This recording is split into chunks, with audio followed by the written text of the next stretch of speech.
कैसे हैं आप? आशा करता हूँ आप सब लोग घर पर सुरक्षित और मंगलमय होंगे।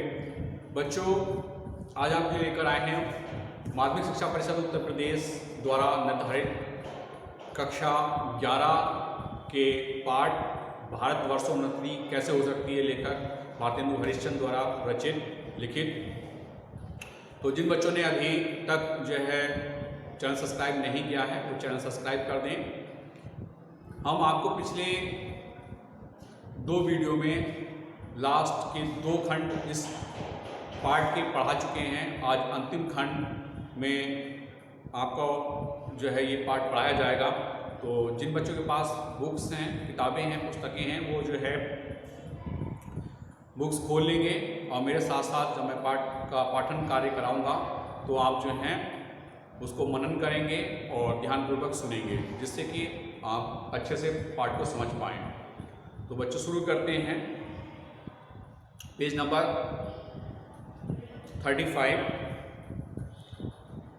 अब यह प्रश्न होगा कि भाई हम तो जानते ही नहीं कि उन्नति और सुधरना किस चिड़िया का नाम है। किसको अच्छा समझें, क्या लें क्या छोड़ें। तो कुछ बातें तो इस शीघ्रता से मेरे ध्यान में आती हैं, उनको मैं कहता हूँ, सुनो। यहाँ पर जो भारतेंदु हरिश्चंद्र जी हैं कहते हैं कि कुछ लोग जो हैं इस तरह का भी प्रश्न उनके मन में बनता है। वो कहते हैं कि भैया ये उन्नति क्या है, सुधरना क्या है, किस चिड़िया का नाम है, हमें तो पता ही नहीं है। हमें क्या पता चलेगा कौन चीज़ अच्छी है, किसको हमें ग्रहण करना है, किसको छोड़ना है। तो इस पर भारतेंदु जी जो हैं कुछ बातें बताते हैं। क्या बताते हैं देखिए।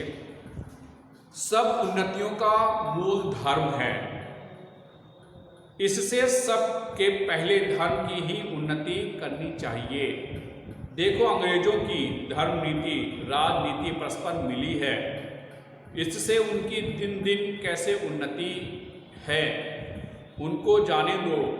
अपने ही यहाँ देखो, तुम्हारे यहाँ धर्म की आड़ में नाना प्रकार की नीति समाज गठन वैदक आदि भरे हुए हैं। एक मिसाल सुनो, यही तुम्हारा बलिया का मेला और यह स्थान क्यों मनाया गया है,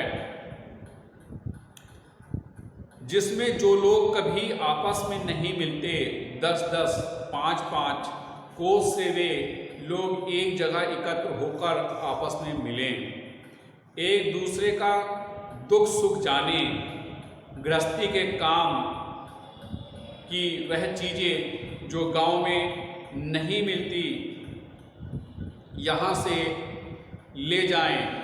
एकादशी का व्रत क्यों रखा है, जिसमें महीने में 2-1 उपवास से शरीर शुद्ध हो जाए। गंगा जी नहाने जाते हैं तो पहले पानी सिर पर चढ़ाकर तब पैर पर डालने का विधान क्यों है, जिससे तलुए से गर्मी सिर पर न चढ़कर विकार न उत्पन्न करे। दिवाली इसी हेतु है कि इसी बहाने साल भर में एक बार तो सफाई हो जाए।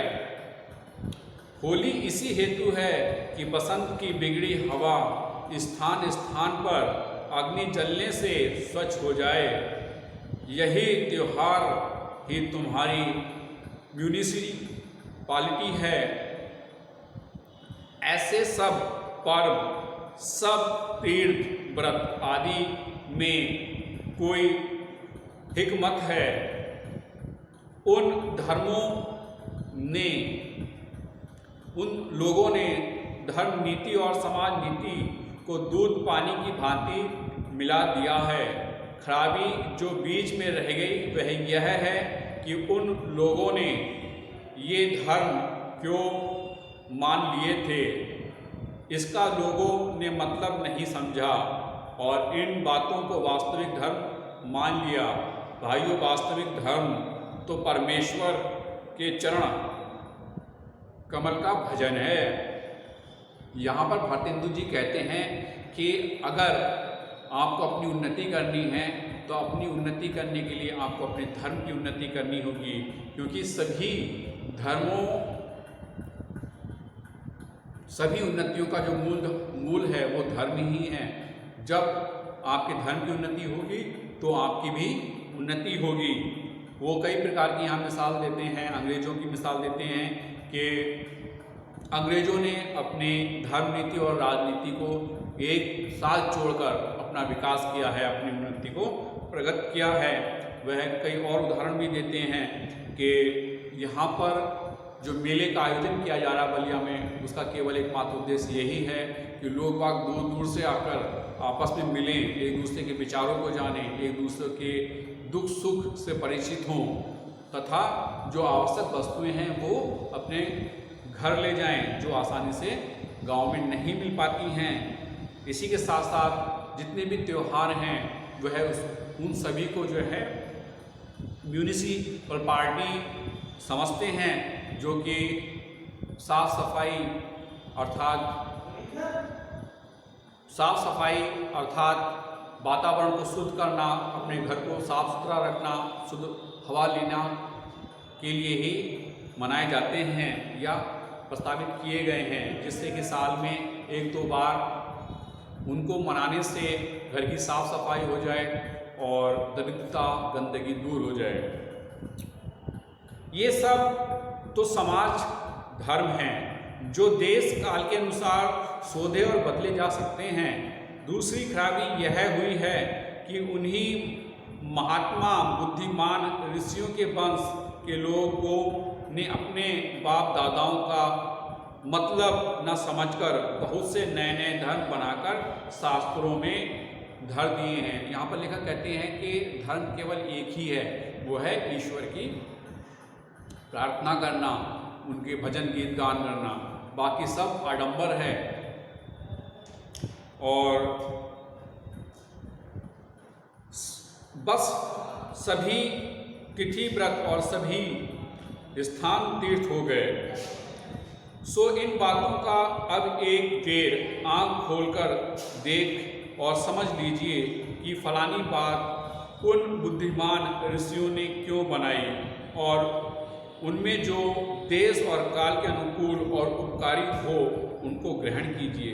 यहाँ पर कहने का तात्पर्य ये है लेखक कि जो हमारे प्राचीन ऋषि मुनियों ने कुछ तिथियां निर्धारित की, कुछ रीति रिवाज निर्धारित किए, तो वो आखिर क्यों किए, उनका क्या महत्व है, और वो उस रीति काल में तो सही थे, क्या वर्तमान रीति काल में या देशा काल में वो सही हैं? अगर वो सही हैं तो उनको अपनाइए और उनके बल पर उनको ग्रहण कर आप जो है अपना विकास कीजिए। बहुत सी बातें जो समाज विरुद्ध मानी जाती हैं, किंतु धर्मशास्त्रों में जिनका विधान है उनको चलाइए। जैसे जहाज का सफर, विधवा विवाह आदि। ऐसा नहीं है कि जहाज में सफर करने से आदमी कलंकित हो जाएगा, विधवा का विवाह करने से जो है पाप लगेगा। ये सब उनको मानिए, चलाइए, बढ़ाइए। लड़कों को छोटेपन में ही ब्याह करके उनका बल, धीरज, आयुष सब मत घटाइए। आप उनके माँ बाप हैं या शत्रु हैं, वीर्य उनके शरीर में पुष्ट होने दीजिए। नून तेल लकड़ी की फिक्र करने की बुद्धि सीख लेने दीजिए, तब उनका पैर काट में डालिए। कुलीन प्रथा, बहु विवाह आदि को दूर कीजिए। लड़कियों को भी पढ़ाइए, किंतु इस चाल से नहीं जैसे आजकल पढ़ाई जाती हैं, जिससे उपकार के बदले बुराई होती है। ऐसी चाल से जिनको शिक्षा दीजिए कि वह अपना देश और कुल धर्म सीखें, पति की भक्ति करें, और लड़कों को सहज में शिक्षा दें। नाना प्रकार के मत के लोग आपस में बैर छोड़ दें। यह समय इन झगड़ों का नहीं। हिंदू जैन मुसलमान सब आपस में मिलिए। जाति में कोई चाहे ऊंचा हो नीचा हो, सबका आदर कीजिए। जो जिस योग्य हो उसे वैसा मानिए। छोटी जाति के लोगों का तिरस्कार करके उनका जी मत तोड़िए। सब लोग आपस में मिलिए। एक स्टैंजा और है अंतिम। अपने लड़कों को अच्छे से अच्छी तालीम दें, तालीम दो, पेंशन और वजीफा या नौकरी का भरोसा छोड़िए। लड़कों को रोजगार सिखलाओ, विलायत भेजो, छोटेपन में मेहनत करने की आदत दिलाओ। बंगाली, मराठा, पंजाबी, मद्रासी, वैदिक, जैन, ब्राह्मण, मुसलमान सब एक का हाथ पकड़ लो। कारीगरी जिसमें तुम्हारे यहाँ बढ़े, तुम्हारा रुपया तुम्हारे ही देश में रहे, वह करो। देखो जैसे हजार धारा होकर गंगा समुद्र में मिली है, वैसे ही तुम्हारी लक्ष्मी हजार तरह से इंग्लैंड, फ्रांसिस, जर्मनी, अमेरिका को जाती है। दिया सलाई जैसी तुच्छ वस्तु भी वहीं से आती है। जरा अपने ही को देखो, तुम किस मार्किन की धोती पहने हो, वह अमेरिका की बनी है। जिस लंकलाट का तुम्हारा आगा है, वह इंग्लैंड का है। फ्रांसिस की बनी कंघी से तुम सिर झाड़ते हो और जर्मनी की बनी चाबी की बत्ती तुम्हारे सामने बल देती है। यह तो वही मसल हुई। एक बेफिक्रे मंगनी का कपड़ा पहनकर किसी महफिल में गए। कपड़े को पहचानकर एक ने कहा, अजी अंगा तो फलाने का है। दूसरा बोला, अजी टोपी तो फलाने की है। तो उन्होंने हंसकर जवाब दिया कि घर की तो मूछे ही मूछे हैं। हाय अफसोस, तुम ऐसे हो गए हो कि अपने निज की काम की वस्तु भी नहीं बना सकते। भाइयों, अब तो नींद से चौंको। अपने देश की सब प्रकार की उन्नति करो। जिसमें तुम्हारी भलाई हो, वैसे ही किताब पढ़ो, वैसे ही खेल खेलो, वैसे ही बातचीत करो।